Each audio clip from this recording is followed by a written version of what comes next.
Hi, everyone. A very good evening to all our viewers who've tuned in to this very special edition of Money Control Markets Weekly with me, Karunya Rao. Lots to talk about this week. We've seen markets gyrate and also, in a good way, show a lot of resilience, not just for the benchmarks, but even for a host of mid and small cap indices and small cap sectors and names and stocks as well. There's lots to talk about. Let me welcome in our guest for the day, Mr. Rahul Singh from Tata Mutual joins us on the show today. Mr. Singh, always a pleasure having you on board and welcome to Money Control. Thank you, Karina. It was a pleasure for me too. Likewise. It's been a very eventful week if you look at it. We've seen the benchmark index, Sensex, once again reclaimed that 50,000 mark, first time since 1st of April. Nifty was back at 15,000 once again after a long gap. Last time we saw it at those levels was back in March, first, second week. So tell us about this resilience. Where is this coming from? What is sort of leading this optimism? Yeah, I expected that to be the first question, and I'm not surprised. So I think the answers are at two, three levels. Equity markets are pretty selfish. I would call it in sense, but they're pretty selfish in the sense it follows earnings and it follows the outlook for earnings and outlook for profit forecasts. And if you look at last year, and the market has a memory of last year. So last year was just a few months ago. We saw a huge cut in earnings and then a huge rise in profit forecast. So what I think the market is telling us, or what I see the market doing, is basically telling us that if you look at last year when GDP would have ended up declining 7-8% in real terms, but the profit forecast of the Nifty 50 or BSE 200 actually went up 5 to 10%. I mean, if you look at aggregate Nifty 50 or BSE 200. So here you have a year when economy has gone through a significant decline, its first decline in I don't know how many years, and the profit forecast for the top 200 companies actually grew.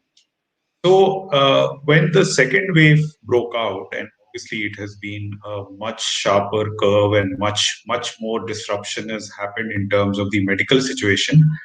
But in terms of the impact might be 1 or 2% of shave off in the economic growth forecast.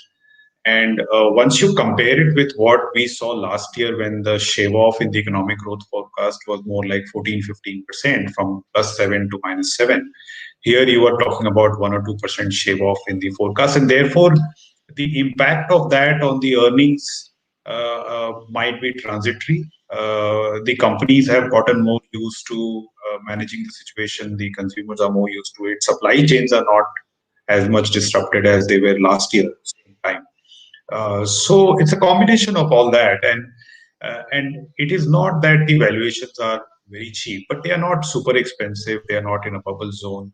So we are in a kind of a no man's land where the market reacts to positive news, which is now that the second wave is coming down, and it did not react viciously to what was a pretty vicious Right. second. Right. What is your sense of the earnings? Of course, we've seen how the market sentiment has been and how what they have made of the earnings trajectory and the performance of various companies. But what is your understanding of it and projections for the next 1 or 2 quarters? Yes, I think the profit forecast for this quarter, if you look at, or March quarter rather, compare it with the estimates, is by and large, more or less meeting expectations. Meeting expectations are slightly positive. On an aggregate, I have seen certain estimates which has to a slight rate kind of earnings beat as per the expectations versus reality versus expectations. So it's by and large in line, I would say. Obviously, there would be hits and misses in various sectors. I Yeah. would say IT, mid caps have done better, large caps have not really kept pace with expectations Pharma is still not done. Banks have been superb. Bank results have been superb. Building materials have been superb. Metals, of course, has been great. So we have seen pretty much a confirmation of what we already knew. I would say in the results, and therefore I don't see that as big events, barring that knee-jerk move on the day of the results or day after the results. I don't think they have been game-changing. Going forward, I think it's very interesting because obviously June quarter there would be an impact. Whether even if a best of the companies, however best they try to manage, there would be either a demand, maybe not a supply issue, but a demand issue will be there. But if you look at the fact that the economic impact is going to be slightly more manageable than what was last year, we are not expecting steep cut in the profit forecast for the next financial year. There would be sectors which will be even more structurally challenged. The usual recovery plays, whether you look at hotels, aviation, and multiplexes, etc. I think because this time the difference between last time and this time is that last time we thought that after first wave we are past the hump in terms of the major risk. But second wave has shown that the infection rate was much higher, 4 times higher than the peak was 4 times higher than the first wave. So therefore, the fear of third wave will always be lurking around the corner, and that would put some kind of a dampener on certain kinds of consumption. So I would say we need to watch out for what impact it has on some of the discretionary consumption and consumption pockets. But as far as IT is concerned, pharma is concerned, commodities is concerned, banks, large private sector banks are concerned, Right. even real estate is concerned, I think I don't see any major disruption in the recovery thesis. Okay. All right. Um, any big hits or misses that you saw for earnings that have come out in the last 1 or 2 weeks? Anything that really stood out for you? Yeah, I think it's difficult to talk about. I mean, we can't talk about stocks, but uh, Hmm. like I said, Any from a sector? sector point, Hmm. yeah, from a sector point of view, I think some of the NBFCs showed some stress. As I said, some of the large cap IT names, the expectations were probably too high, and they were not able to keep up with those expectations, either on the margins or on the top line. And I'm telling you only the negatives because the positives are pretty well known, and pretty much everything else which I'm talking about now pretty much either met the expectations or exceeded expectations. Whether you look at the cement or chemicals or real estate, commodities, of course, even autos. So I think we have to basically see that it was more of a stock specific kind of disappointments, and very few, Hmm. not a whole lot of disappointments. Even private sector banks, I think across the board we saw pretty solid numbers.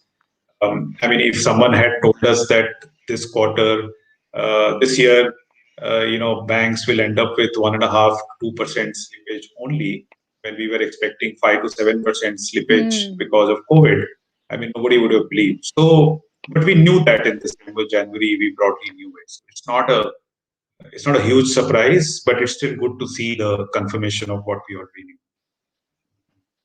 I was just coming to the banking question because, of course, while you can't talk about stocks specifically, but we all know what happened right after SBI's numbers came. Bank Nifty went into a frenzy of sorts. It spiked more than 200 points instantly, and not only SBI, but overall the banking sector has performed quite well, like you also said in this quarter, which went past. But can this momentum sustain over the coming quarters, or do you see any pain because of whether it's COVID-induced, lockdowns, or any impact on businesses, especially the small and micro businesses? So first of all, when you look at banking and the kind of reactions which you saw, I mean, first of all, banking is a recovery play. I mean, they are play on the domestic economy. So any whiff of domestic recovery or economic recovery or second wave coming down. Banks are the very natural way to play that recovery. But within that, what we have seen last year is that the large private sector banks, the top five, six names, have obviously coped with the COVID related stress much better than the rest of the pack. Whether in terms of liability, they have actually gained market share in liabilities and the asset side. So you have seen large private sector banks showing credit growth of between 10 to 17% in a year when economy declined 7%. I mean, it's unreal. It's unreal. And therefore, the market share gain story has been very evident. And I think the second wave will continue that thesis because the larger banks will become stronger. They are more well capitalized. They raised money last year, if you recall. Their provisioning coverage is very high, and their NPL ratios are not looking very high despite the stress which we went through last time. So even if there is a marginal, there is a marginal slippage because of second wave, most of the companies have 100 to 120 basis points of extra provisioning which they have created for last wave of COVID. So that might come in handy in the but so I really think that, and within banking also, I think there is some kind of I would say narrowing of the gap happening between the usual large quality private sector Yeah. banks and the not so quality private sector banks. Because the not so quality private sector banks have been putting their house in order over the last 3 4 years, 4 5 years, and we have seen that COVID was a real stress test for these not so high quality private sector banks, and they have come out looking pretty good. And the valuation gap between them and the, let's say, the quality private sector banks is still pretty wide. So I would think that narrowing of that gap will happen, which gives us good enough ammunition to go out there and pick stocks and hopefully Right. create some alpha. Another stock that has, been in the limelight and is very much talked about is metals. And this week, when the markets were showing massive resilience and a strong up move, metals did see some amount of dip come by. Is it a temporary blip, or do you think it is a significant correction in days to come? One should expect metals back to sort of come off the highs even further than what they have already. So I think the positives are pretty well known, but they will continue to play out. There are structural positives like infrastructure spending in China, US, the Chinese supply getting curtailed because of pollution norms, China putting a ban or some kind of export curb. So therefore, the tightness in the supply is for real. The therefore the price increases have also happened very sharp, like it happens usually in commodities. Typically, when commodity prices go up, it also creates inflationary pressure. It also creates pressure for the government to try and put things under the lid, or keep some kind of a lid on it. So that's what we are seeing probably in China right now. And I would think that some of these structural reasons are not going to go away in a hurry. So I would still think that the risk reward is not like terribly in favor of buying at these levels. But I would say that the some of the pockets like the non-ferrous side is still looking more interesting than the ferrous side. On the ferrous side, there is a more sensitive kind of a commodity steel, so therefore you would see probably more interferences in steel than you would see in the non-ferrous side.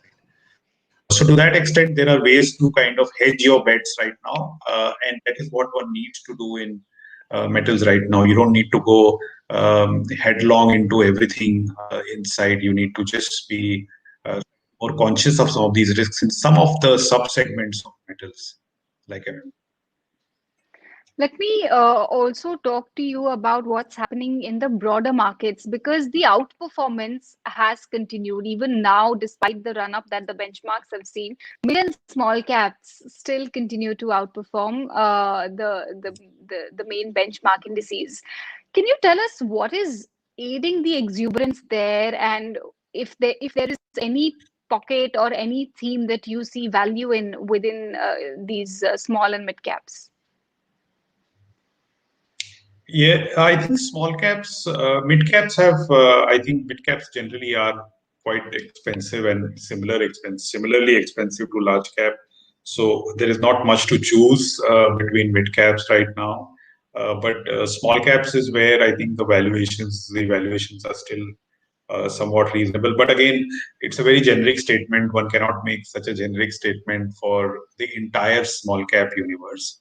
I think the manufacturing side, the capital goods side, anything to do with the capex cycle revival is looking interesting. We also think some of the traditional value stocks like power utilities could be. So one will have to look at opportunities like these and not really treat. Not really treat small cap uniform kind of a basket. But clearly, when the economic recovery, if the economic recovery takes shape and gathers momentum, I would think that the small and mid cap outperformance could continue, although not at the same pace. And obviously, we hope that 2017 doesn't get repeated because that ends in a bad experience Yeah, eventually. But yeah. uh, but I think the recipe is there for mid and small cap to keep doing slightly better than large caps. But it's not such straightforward. It's not such a straightforward conclusion also because, as I said, in large caps, for example, in the banking Hmm. sector, the large cap banks are going to gain market share. The NBFCs, the smaller banks are continuing to have a struggle, whether in terms of NPAs or liability side. Yeah. There each sector for itself. Each sector we have to take that call and move on. But what have you typically been advising clients, even those for that matter, the retail investors who are watching you as we speak? What would be your advice to them? How can they navigate the markets over the next 2 to 3 quarters? I mean, we still have a significant part of the year to go. How should one place their bets? Yeah, so I think if you look at the valuations today for the market, we are trading at about 20 to 20 and a half times P multiple. Now, these multiples are, while they are at a premium to the 10-year average, they're not super expensive because we are also looking at a lower bond yield scenario. So I would say market is in a fair value range, and therefore you will see volatility. And the way to manage the volatility over the next 2 quarters is only two ways. There are only two ways to do it to either allocate money in the dynamic asset allocation funds or the balanced advantage fund as they are popularly known. Because there one can go between 30-40% equity to 80% equity depending on the valuation. So you could actually take advantage of the volatility Hmm. through that fund. Or the other way to do it is obviously do a more systematic, gradual 6 to 9 months kind of investment, which is an advice which we give at any point of time. But at this point of time, it is probably much more relevant than it has been in the past because at fair value you will see volatility. Globally, the risks Hmm. are there that the inflation might rear its head again. And if that happens, how does the Fed react? Whether they raise rates, if they don't raise rates, what happens to dollar, and do the emerging markets do very well or do they not do very well? Is a function of what Fed does, Hmm. and therefore, once you don't have a control on how that is going to pan out, but you have confidence about how the Indian economy is doing, then the best way to do is to either of these two things which I mentioned. But do you think the inflation fears are real and they could, in fact, impact Indian markets as well?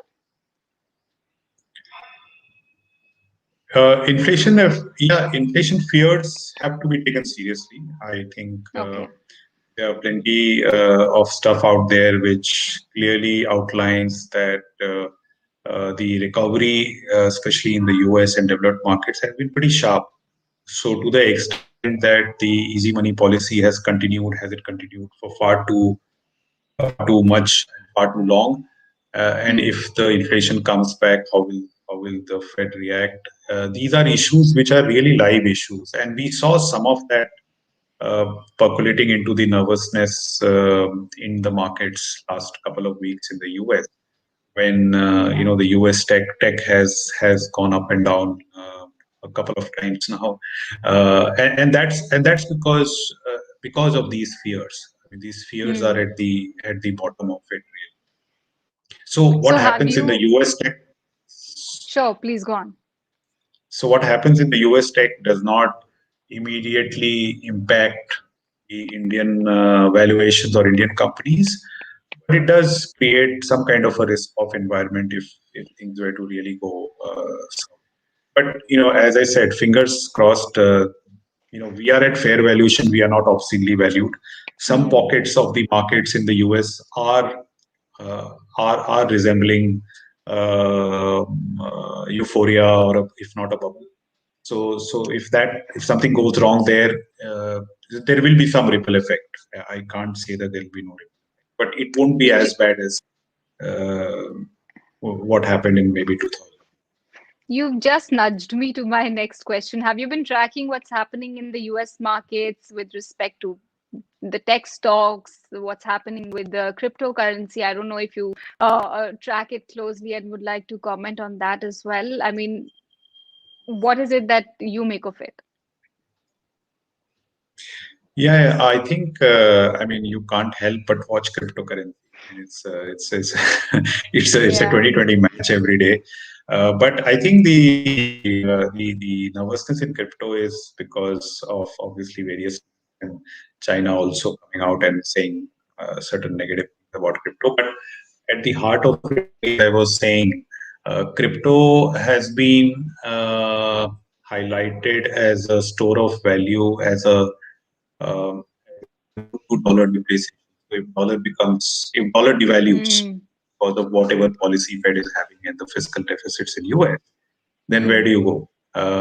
People used to go to gold. Now crypto has replaced that kind of positioning, and therefore when you get weeks like last 1 or 2 weeks when the economic data was not so great in US, and therefore the chances of no further, or rather dollar has been kind of stable. Therefore, suddenly the crypto's acceptability or attractiveness starts to come down, and then Yeah. retail mania there.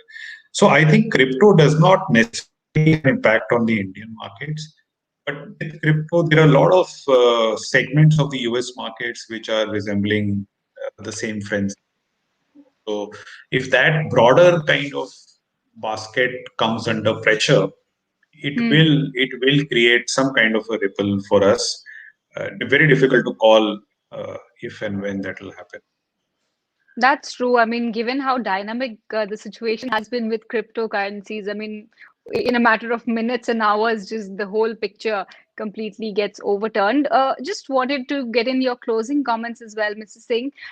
We started by talking about what's happening domestic markets, how they have sort of regained their strength and momentum as well. But of course, we kind of know at this point of time that the markets have factored in lockdowns, that April and March, these months were a complete washout of sorts owing to the second wave of the pandemic. But let's say if this gets extended and spills over into the month of June as well, do you see any panic situation arising in the market or any adverse sentiment come up? I think so, because today the general consensus in the market is that we are past the peak, well past the peak, Hmm. Hmm. and we will go sharply down, like we have gone down in, say, Mumbai or Delhi, where cases are now what, one-fifth, one-sixth of the peak. So Hmm. if that is the trend for rest of the country, we peaked at 400,000, we should go down to 50 to 80,000. Just making a guesswork out there. So that's really the expectation, and that is what is getting factored in the market. So if before that, if there were to be any negative developments on God forbid, a third wave, or if the Yeah. infections don't come down at the same pace as they have come down in Mumbai and Delhi, are really the leading indicators which I am using. Then one needs to obviously be a little bit more careful. Also, what will happen is that in all this while the corporates have, I don't think will see so much of an impact on the profits. But what is happening is that the government's tax revenues are definitely getting hit. Hmm. And once that gets hits, government's ability to maintain the same level of expenditure, capital expenditure, is severely restricted because they had given a pretty stretched fiscal deficit target, if you recall, in the budget in early Feb, because Hmm. they wanted to, obviously have a counter-cyclical fiscal policy and spend more to boost growth. Now, their ability to do that starts to get constrained, and what kind of impact it has on bond markets, rates, rupee, we need to I think those are the things which worry me. Worries me more than micro. To summarize it, I think micro companies will manage. Consumers will. I Hmm. mean, there are some pockets of consumption will suffer, like I said. But overall, from a corporate profitability point of view, I'm not so worried. Obviously, there will be some downgrades, but it will be nothing compared to what. Yeah. But So, macro, global, and India, we need to keep a close watch. so you at this juncture have a wait and watch approach of thoughts, or I mean, is it time for you to go cherry picking? No, so as domestic mutual funds, we pretty much run a long only strategy. So I think what we need to do is to make sure that our portfolio in this scenario is more balanced. We say more balanced Okay. is that we don't have excessive kind of reliance on one particular thing. And the good thing has been to carry this argument forward. The good thing over the last 6 months has been that I have never seen so many sectors doing well at the same time. Like I said, the large banks, large Hmm. pockets of consumption, building material, IT, pharma, commodities, real estate, capital goods also. Capital good companies also have been showing some signs of promise as their order books have Hmm. improved. So, in the last 7 8 years, I have not seen so many sectors participating in the earnings recovery. So it Does allows this us exu to. does this exuberance worry you? Not really. It is actually a source Okay. of comfort for me because even if one or two sectors were to kind of Hmm. slow down or drop off the radar, you still have other sectors. Because if you go back in the last 7 8 years, there have been phases when one or two sectors did well, there are 4 5 sectors were not doing well. True. Now we have, the opposite situation where we have a lot of sectors doing well. So and for different reasons. So Right. I think it allows us as portfolio managers to keep a more balanced portfolio. Otherwise, it would not have been easy to build a portfolio in these times. And well, balance is all that investing is all about. So, and you have talked about how you are also staying balanced despite the gyrations in the market. On that note, Mrs. Singh, I'd like to wrap up this conversation. It was great chatting with Thank you you. and getting in your insights on a host of themes, pockets, global, local, all kinds of movements that we're witnessing as we speak. Thank you so much once again for joining us on Money Control. Thank you. Thank you, everyone.